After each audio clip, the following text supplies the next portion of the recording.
सुप्रभात प्यारे बच्चों, ललितेश हिंदी कक्षा में आपका एक बार फिर से स्वागत है। आज हम करने जा रहे हैं बच्चों सांवले सपनों की याद पाठ के प्रश्न उत्तर। इससे पहली वाली वीडियो में हमने सांवले सपनों की याद पाठ पढ़ा था और उसके विषय में जाना था। जाबिर हुसैन के द्वारा लिखा गया यह पाठ था सांवले सपनों की याद, और सालिम अली जो कि प्रकृति प्रेमी और पक्षी विज्ञानी रहे हैं, उनके विषय में जो है ये पाठ लिखा गया है। तो यहाँ पर हम आज करने जा रहे हैं उसके इस पाठ के प्रश्न उत्तर। तो सबसे पहला प्रश्न है इस पाठ का कि किस घटना ने सालिम अली के जीवन की दिशा को बदल दिया। सालिम अली के जीवन में ऐसा क्या घटित हुआ था जिसके कारण से जिस घटना ने जो है उनको पक्षी प्रेमी बना दिया और पक्षियों के पीछे पीछे जो है वे ज़िंदगी भर जो है उनके पीछे चलते रहे। तो उत्तर है कि एक बार बचपन में सालिम अली मामा की दी हुई एयर गन से खेल रहे थे। एयर गन क्या होती है? जो हवा में जो है बच्चे खेलने के लिए वो चलाते हैं। तो एयर गन से जो है वो खेल रहे थे।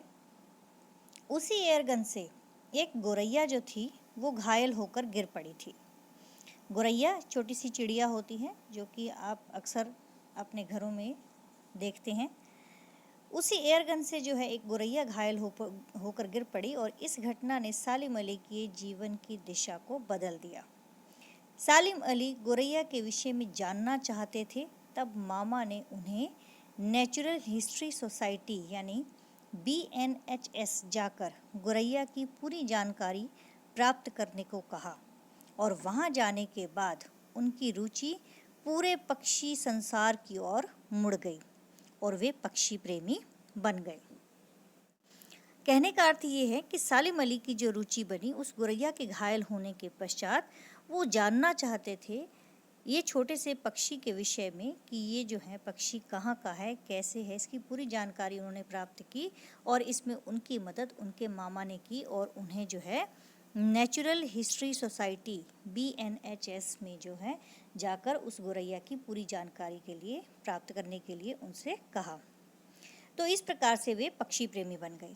अगला प्रश्न है कि सालिम अली ने पूर्व प्रधानमंत्री के सामने पर्यावरण से संबंधित किन संभावित खतरों का चित्र खींचा होगा कि जिससे कि उनकी आंखें नम हो गई। यानी कि सालिम अली ने पूर्व प्रधानमंत्री उस समय में कौन थे? चौधरी चरण सिंह। तो चौधरी चरण सिंह के सामने जाकर उन्होंने पर्यावरण के विषय में क्या बताया कि हमारे जो है पर्यावरण को किन किन चीज़ों से जो है खतरा हो सकता है आने वाले समय में।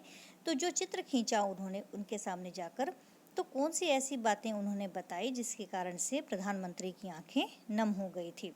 तो सालिम अली ने पूर्व प्रधानमंत्री चौधरी चरण सिंह के सामने केरल की साइलेंट वैली में पर्यावरण संबंधी खतरों की बात उठाई।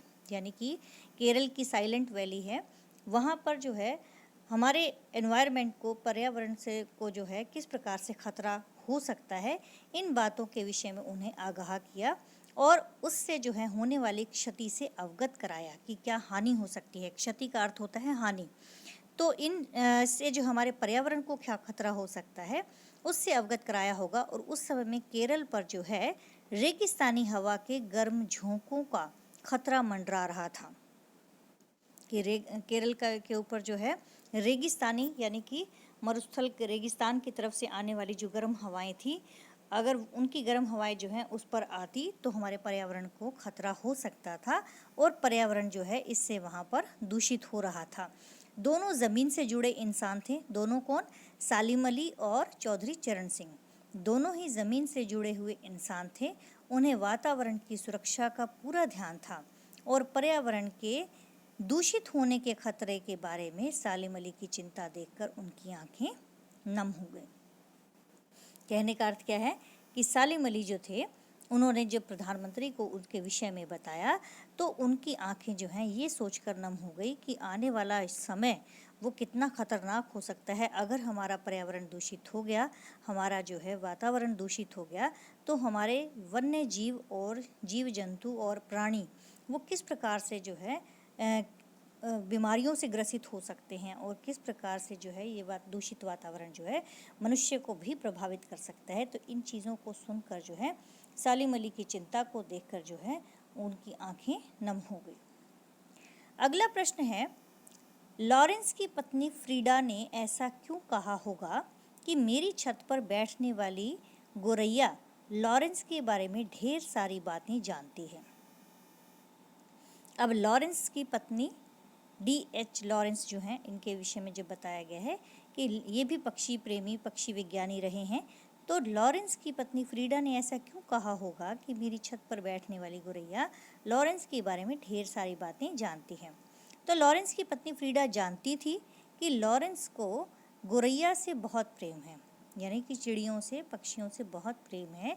वे अपना काफ़ी समय गोरैया के साथ बिताते थे, यानी कि उनके छत पर आने वाली जो गोरैया है, जो प्रतिदिन उस छत पर बैठती है, उस गोरैया के साथ जो है ज़्यादा समय बिताते हैं। इसलिए और पत्नी के साथ जो है वो कम समय बिताते तो थे, लेकिन कहने का अर्थ ये है कि जितना वो पक्षियों को जानने के लिए पक्षियों के साथ बैठते थे, उनके साथ जो है वक्त बिताते थे, तो इसलिए जो है गोरैया भी उनके साथ अंतरंग साथी जैसा व्यवहार करती थी। यानी कि वो भी उड़कर जाती नहीं थी, बल्कि वहीं बैठी रहती थी। ऐसा लगता था जैसे कि वो भी उनकी अभिन्न मित्र है। तो ऐसा व्यवहार करती थी। दोनों एक दूसरे के साथ प्रसन्न रहते थे। उनके इसी पक्षी प्रेम को उद्घाटित करने के लिए उन्होंने यह वाक्य कहा, यानी कि उन्होंने ये बताया कि भी पक्षियों से उनका जो है प्रेम किस प्रकार था। तो इस पक्षी प्रेम को उद्घाटित करने के लिए उन्होंने ये वाक्य कहा कि भी मुझसे ज़्यादा जो है मेरी छत पर बैठने वाली गोरैया उनके विषय में ज़्यादा जानती है। अगला प्रश्न है प्रश्न 4। इसमें आशय स्पष्ट करने हैं पंक्तियों के कि वो लॉरेंस की तरह नैसर्गिक जिंदगी का प्रतिरूप बन गए थे। नैसर्गिक का अर्थ होता है स्वाभाविक, कि वे लॉरेंस की तरह, यानी कि सालिम अली जो हैं वो D.H. लॉरेंस की तरह जो है स्वाभाविक एक जिंदगी का प्रतिबिंब बन गए थे। कैसे? कि किसके विषय में बात हो रही है? ये हो रही है किसकी तरह? सालिम अली के विषय में बात हो रही है। तो कहते हैं अंग्रेजी के कवि थे लॉरेंस, जो कि प्रकृति प्रेमी और सरल स्वभाव के थे। ये अंग्रेजी कवि भी थे और पक्षी प्रेमी भी थे, दोनों ही थे। तो कविताएं लिखते थे अंग्रेजी में। तो D.H. लॉरेंस जो हैं अंग्रेजी के कवि, प्रकृति प्रेमी और सरल स्वभाव के थे और प्रकृति के प्रति उनके मन में जिज्ञासा थी, यानी कि वो जानना चाहते थे कि हमारा नेचर किस प्रकार का है। तो उस प्रकृति के प्रति उनके मन में जो है एक जिज्ञासा थी, एक उत्सुकता थी। उनका अधिकांश समय प्रकृति के सानिध्य में बीतता था। सानिध्य का अर्थ क्या होता है? समीपता, यानी कि नज़दीक। कि उनका जो है अधिकांश समय जो है वो किस में बीतता था? प्रकृति के सानिध्य में बीतता था। उन्हीं की भांति सालिम अली भी स्वयं को प्रकृति के लिए समर्पित कर चुके थे। यानी कि जैसे D.H. लॉरेंस पूरी तरह से प्रकृति को समर्पित हो चुके थे, वैसे ही सालिम अली भी स्वयं को प्रकृति के प्रति समर्पित कर चुके थे। सालिम अली का व्यक्तित्व भी प्रकृति की तरह सहज, सरल और निश्चल हो चुका था। यानी कि जिस प्रकार से D.H. लॉरेंस जो हैं प्रकृति प्रेमी और सरल स्वभाव के थे, उसी प्रकार सालिम अली भी प्रकृति को समर्पित थे और उनका व्यक्तित्व जो था वो प्रकृति की तरह ही बहुत ही सहज और सरल और निश्चल था, जिसमें किसी प्रकार का कोई छल कपट नहीं था। अगला प्रश्न है कि कोई अपने जिस्म की हरारत और दिल की धड़कन देकर भी उसे लौटाना चाहे तो वह पक्षी अपने सपनों के गीत दोबारा कैसे गा सकेगा? ये पंक्तियाँ भी किसके लिए कही गई हैं? ये पंक्तियाँ भी सालिम अली के लिए की गई हैं कि कोई अपने जिस्म की हरारत देकर भी अगर उसे लौटाना चाहे तो वह पक्षी अपने सपनों के गीत दोबारा गा सकेगा। जिस्म की हरारत का मतलब जिस्म की गर्मी, कोई अपने शरीर की गर्मी और अपने दिल की धड़कन अगर देकर भी उन्हें वापस लौटाए तो वह पक्षी जो है दोबारा वही सपनों के गीत जो है गाना उसके लिए असंभव होगा, क्योंकि वो अब जो है क्या हो जाएगा, इस दुनिया से दूर जा चुका है। लेखक कहना चाहता है कि सालिम अली की मृत्यु के बाद वैसा प्रकृति प्रेमी और कोई नहीं हो सकता। सालिम अली रूपी पक्षी जो है वो मौत की गोद में सो चुका है। अतः अब अगर कोई अपने दिल की धड़कन, अपने शरीर की हलचल उसके शरीर में डाल बीधे। कहने का अर्थ क्या है यहाँ पर कि लेखक ये कहना चाहते हैं कि सालिम अली की जो है मृत्यु के बाद वैसा प्रकृति से प्रेम करने वाला कोई और नहीं हो सकता, कि सालिम अली जो है वो एक पक्षी रूपी जो हैं, एक ऐसे पक्षी हैं जो कि मौत की गोद में अब समा चुके हैं, सो चुके हैं। अतः अगर अब कोई उन्हें अपने दिल की धड़कन और अपने शरीर की हलचल जो है उनके शरीर में डाल भी दे तो भी वे अब फिर से वह पक्षी जो है तो भी वह पक्षी फिर से जीवित नहीं हो सकता, क्योंकि उसके सपने अपने ही शरीर और अपनी ही धड़कन से उपजे थे। यानी कि ये नहीं कि किसी और की धड़कन या किसी और के शरीर में अगर उसे डाल दिया जाए तो वो वैसा ही प्रकृति प्रेमी हो सकता है।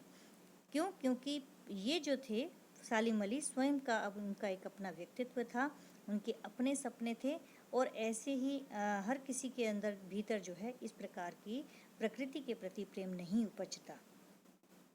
तो इसीलिए उन्होंने कहा है कि अगर कोई अपने जिस्म की जो है हरारत और अपने जिस्म के जो अपने दिल की जो धड़कन अगर किसी कोई दे भी दे तो भी उस प्रकार के जो हैं सालिम अली नहीं हो सकते जिस प्रकार के ये थे।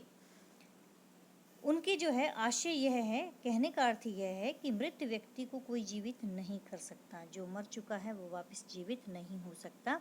सालिम अली जैसा पक्षी प्रेमी जो है प्रयास पूर्वक उत्पन्न नहीं किया जा सकता, कि अगर हम ये कहें कि सालिम अली जैसा कोई और पैदा हो जाए या उसको जो है कोई और इस प्रकार का जो है प्रकृति प्रेमी पैदा हो जाए तो ऐसा असंभव है, क्योंकि सालिम अली जैसा प्रकृति प्रेमी पक्षी प्रेमी प्रयास पूर्वक उत्पन्न नहीं किया जा सकता। वे मौलिक थे, मौलिक का मतलब स्वाभाविक थे, मूल उनका अपना खुद का था, वे अपने आप में एक स्वाभाविक थे और नेचुरल जो चीज़ें होती हैं वो मौलिक कहलाती हैं। तो अगला प्रश्न है इसमें, सालिम अली जो हैं प्रकृति की दुनिया में एक टापू बनने की बजाय अथाह सागर बनकर उभरे थे। अथाह सागर, अथाह का मतलब, अथाह का अर्थ होता है गहरा। तो एक टापू होता है जो समुद्र के बीचों बीच एक छोटा सा पहाड़ निकला होता है, उसको टापू कहते हैं। तो कहते हैं कि सालिम अली जो हैं वो प्रकृति की दुनिया में एक टापू बनने की बजाय अथाह सागर बनकर उभरे थे। तो कहने का अर्थ इसके अंदर जो है, इसका उत्तर क्या है कि सालिम अली जो हैं वो प्रकृति के संसार में नई खोज करने के लिए निकले थे। उन्होंने स्वयं को किसी सीमा में कैद नहीं किया, यानी कि किसी सीमा में अपने आप उन्होंने नहीं बांधा हुआ था। कि टापू जो होता है वो किसका प्रतीक होता है? बंधन और सीमा का प्रतीक होता है, कि पूरे समुद्र के अंदर जो है एक ऐसा स्थान होता है जहाँ पर सिर्फ थोड़ी सी एक जगह होती है और एक छोटा सा पहाड़ निकला हुआ होता है, बना हुआ होता है, जहाँ पर थोड़ी देर के लिए बंदा रुक सकता है। तो कहते हैं कि वो एक टापू नहीं थे, टापू की तरह ही एक बंधे हुए सीमा में बंधे हुए कोई व्यक्ति नहीं थे। जबकि कहते सागर जो होता है वो अनंत होता है, सागर की कोई सीमा नहीं होती। उसी प्रकार सालिम अली भी जो थे वो क्या थे? बंधन मुक्त होकर अपनी खोज में जो है निकल पड़ते थे, अपनी ही खोज किया करते थे और अंतिम समय में उनके गले में पड़ी दूरबीन उनके शौक के प्रति उनके समर्पण का प्रतीक है। कि जीवन के अंतिम समय में भी उनके गले में जो है हमेशा दूरबीन दिखाई देती थी और ये इससे ये पता चलता है कि अंत तक भी उनके भीतर का जो एक शौक था पक्षियों के विषय में जानकारी प्राप्त करने का, वो शौक जो है समाप्त नहीं हुआ था। वो पूरी तरह से जो है अपने शौक के प्रति जो है समर्पित थे, अपने कार्य के प्रति जो है उनके भीतर समर्पण का भाव था। तो इसलिए सालिम अली जो हैं वो क्या हैं? प्रकृति के संसार में एक नई खोज करने के लिए निकले थे और उन्होंने स्वयं को किसी सीमा में कैद नहीं किया था। और टापू जो होता है वो क्या है? बंधन और सीमा का प्रतीक है, जबकि सागर की कोई सीमा नहीं होती, यानी समुद्र जो है वो अंतहीन है, सीमाहीन है। उसी प्रकार सालिम अली भी बंधन मुक्त होकर अपनी खोज जो है वो क्या करते थे? किया करते थे और अंतिम समय में उनके गले में पड़ी हुई जो दूरबीन है उनके शौक के प्रति उनके समर्पण का प्रतीक है। अब इस पाठ के आधार पर लेखक की भाषा शैली की 4 विशेषताएं बताइए। ये अगला प्रश्न है, प्रश्न 5। तो इसमें जो है लेखक जो जाबिर हुसैन हैं उनकी भाषा शैली के विषय में जो है बताना है, उनकी 4 विशेषताएं कि जाबिर हुसैन की जो है भाषा शैली कैसी है। सांवले सपनों की याद नामक जो पाठ है इसकी भाषा शैली से संबंधित विशेषताएं निम्नलिखित हैं। सबसे पहले कि लेखक ने इस पाठ में मिश्रित शब्दावली का प्रयोग किया है। इस पाठ में उर्दू के शब्द, तद्भव और संस्कृत शब्दों का सम्मिश्रण है। यानी बहुत से शब्द आए हैं जो उर्दू के भी हैं और तद्भव शब्द हैं। तद्भव होते हैं जो हिंदी के अपने शब्द हैं और संस्कृत शब्दों का जो है मिश्रण मिलता है। दूसरा है कि इनकी शैली जो है चित्रात्मक है, यानी कि उनको जब पढ़कर जो है ऐसे लगता है जैसे कि घटनाएं जो हैं हमारे सामने हो रही हैं।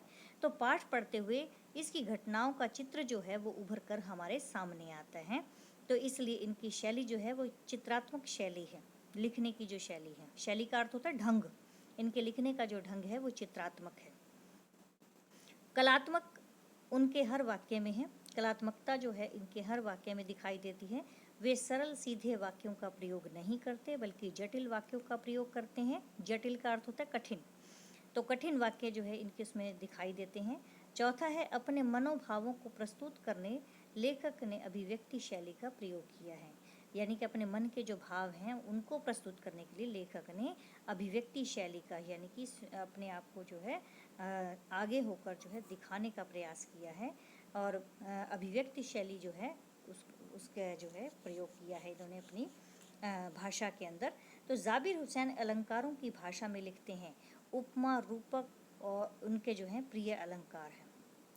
ये दो अलंकार, उपमा और रूपक अलंकार जो हैं इनके जो है भाषा के जो हैं और इनकी अपने स्वयं के प्रिय अलंकार हैं। अगला प्रश्न है, इस पाठ में लेखक ने सालिम अली के व्यक्तित्व का जो चित्र खींचा है उसे अपने शब्दों में लिखिए। तो सालिम अली कैसे थे कि सालिम अली जो थे वो अनन्य प्रकृति प्रेमी थे। प्रकृति तथा पक्षियों के प्रति उनके मन में जो है कभी ना खत्म होने वाली जिज्ञासा थी। तो कहते हैं कि अनन्य का अर्थ होता है उसके जैसा कोई अन्य ना हो, यानी कि कोई दूसरा ना हो। तो सालिम अली जो हैं वो अनन्य प्रकृति प्रेमी थे, उनके जैसा कोई दूसरा प्रकृति प्रेमी नहीं था। प्रकृति तथा पक्षियों के प्रति उनके मन में जो है कभी न खत्म होने वाली जिज्ञासा थी।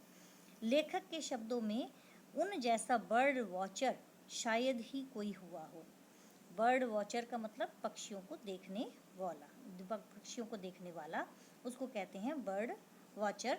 तो कहते हैं कि लेखक के शब्दों में उन जैसा बर्ड वॉचर शायद ही कोई हुआ हो। उनका स्वभाव क्या था? भ्रमणशील था। लंबी यात्राओं ने उनके शरीर को कमज़ोर कर दिया था। व्यवहार में वे सरल, सीधे और स्पष्टवादी थे और वे बाहरी चकाचौंध और विशिष्टता से दूर थे। जीवन के अंतिम समय तक वे पूर्ण निष्ठा से अपनी खोज में लगे रहे, कि अंत समय तक भी वे बैठे नहीं थे बल्कि अपने कमज़ोर शरीर के साथ भी वे हमेशा अपने गले में दूरबीन लटकाए हुए पक्षियों की खोज में निकले ही रहते थे। प्रश्न है, सांवले सपनों की याद शीर्षक की सार्थकता पर टिप्पणी कीजिए कि कितना सार्थक है यह। सांवले सपनों की याद इस पाठ का जो शीर्षक रखा गया है यह एक रहस्यात्मक शीर्षक है। यह रचना जो है लेखक जाबिर हुसैन द्वारा अपने मित्र सालिम अली की याद में लिखा गया संस्मरण है। संस्मरण होता है बच्चों स्मृतियों पर आधारित कोई लेख होता है, वो संस्मरण कहलाता है। ये मैंने पहले भी बताया था आप लोगों को। तो सालिम अली की याद में जो है जाबिर हुसैन ने ये संस्मरण लिखा है। सालिम अली की मृत्यु से उत्पन्न हुए दुख और अवसाद को लेखक ने सांवले सपनों की याद के रूप में व्यक्त किया है। सांवले सपने मनमोहक इच्छाओं के प्रतीक हैं, यानी कि मन को मोह लेने वाली इच्छाओं का जो है प्रतीक माने जाते हैं सांवले सपने। सालिम अली जो है जीवन भर सुनहरे पक्षियों की दुनिया में खोए रहे। वे उनकी सुरक्षा और खोज के सपनों में खोए रहे। इसलिए आज जब सालिम अली नहीं रहे तो लेखक को उन सांवले सपनों की याद आती है जो सालिम अली की आंखों में बसते थे। कहने का अर्थ क्या है कि लेखक को लगता था कि उन जैसा कोई और पक्षी प्रेमी नहीं रहा जो कि हमेशा जीवन भर जो है पक्षियों की दुनिया में ही खोया रहता था। तो इन पक्षियों के पीछे जो है उनके खोज, उनकी सुरक्षा के कारण जो है एक दीवानापन जो है वो एक ऐसे इस व्यक्ति के अंदर ही देखने को मिलता है। तो आज सालिम अली नहीं है तो लेखक को जो है वो एक सांवले सपनों की जो है याद आती है जो कि सालिम अली की आंखों में बसते थे, जो हमेशा ये खोज करते रहते थे कि आज कुछ नया पक्षियों के विषय में जानेंगे। अगला ये प्रश्न है, प्रस्तुत पाठ ये रचना और अभिव्यक्ति का है बच्चों कि प्रस्तुत पाठ सालिम अली की पर्यावरण के प्रति चिंता को व्यक्त करता है। पर्यावरण को बचाने के लिए आप योगदान कैसे दे सकते हैं? ये प्रश्न जो है बच्चों एक आप कह सकते हैं कि वैल्यू बेस्ड क्वेश्चन है, ये पूछा भी जा सकता है। तो आप इस तरह के प्रश्न को ज़रूर पढ़िएगा कि पर्यावरण को बचाने में हम किस प्रकार का योगदान दे सकते हैं। इसे आप अपनी कॉपी में भी नोट ज़रूर करना कि पर्यावरण को बचाने के लिए हमारा योगदान कैसे हो सकता है कि हमें पेड़ों की कटाई को रोकना होगा, वायु को शुद्ध करने के लिए पेड़ पौधे लगाने चाहिए, प्लास्टिक से बनी हुई वस्तुओं का कम से कम प्रयोग करना चाहिए, जो हमारा प्रदूषित है जल को जो है प्रदूषित नहीं होने देना चाहिए बल्कि साफ सुथरा जल रहना चाहिए, फैक्ट्रियों से निकले हुए दूषित पानी तथा कचरे का उचित तरीके से निपटारा करना चाहिए। और अंतिम है कि सामाजिक उत्सवों में उत्पन्न होने वाली तेज आवाज़ को रोककर हम जो है ध्वनि प्रदूषण को रोक सकते हैं। तो इस प्रकार से हम भी पर्यावरण को बचाने में अपना योगदान दे सकते हैं। तो ज़्यादा नहीं तो थोड़ा थोड़ा हमारा जो है इस प्रकार से कंट्रीब्यूशन रह सकता है। तो ये है बच्चों हमारे प्रश्न। तो रचना और अभिव्यक्ति के इन 8 प्रश्नों तक आप करेंगे और आशा करती हूँ कि आप सब बच्चों को जो है ये प्रश्न समझ में आ गए होंगे। और इसके अतिरिक्त अगर कोई और किसी प्रकार की जानकारी चाहिए आपको और आप इन प्रश्नों को जो है अपनी अपनी नोटबुक में ज़रूर नोट करिएगा और साथ में इन्हें याद भी कर लें ताकि आपका काम जो है अधूरा ना रह जाए, पूरा करके और आप इसे याद करके जो है ध्यान से और उसके बाद जो है आप अपनी अपनी कॉपी में नोट कर लें। तो बच्चों इसके साथ ही हम मिलेंगे अब अगले पाठ के साथ। तब तक के लिए मैं आपसे इजाज़त चाहूँगी और जाने से पहले जो हर बात मैं बोलती हूँ कि इस चैनल को, क्योंकि ये आपका अपना चैनल है, इसे सब्सक्राइब करना न भूलें और आप इसे लाइक शेयर भी ज़रूर करें। तो मिलते हैं हम अगली वीडियो में अगले पाठ के साथ। धन्यवाद।